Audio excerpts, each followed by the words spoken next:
Of course, the President strongly rejects the sweeping statement and the misleading characterization of the Philippines as the ISIS training hotspot.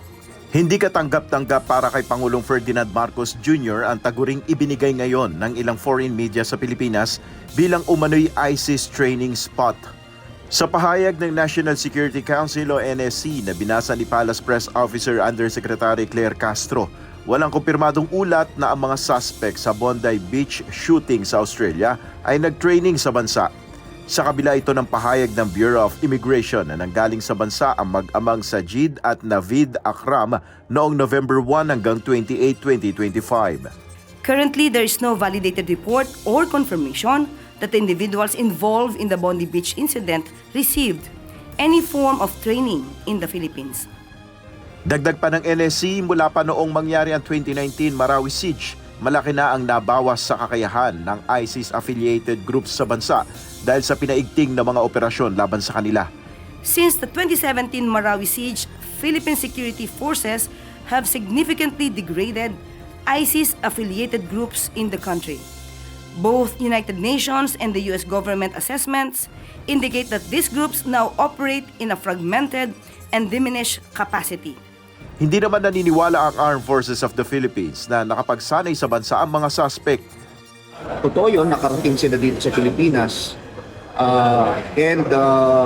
From Manila, pumunta sila sa Davao City.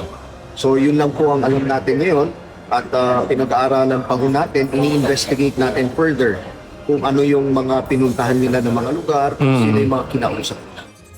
But let me just point out that training cannot be acquired in just 30 days if you would like, especially if you are to undergo marksmanship, no?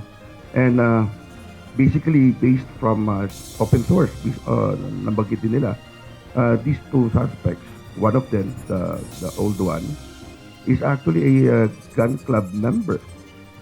So if you're a gun club member, I don't think you need training because you know how to use the gun.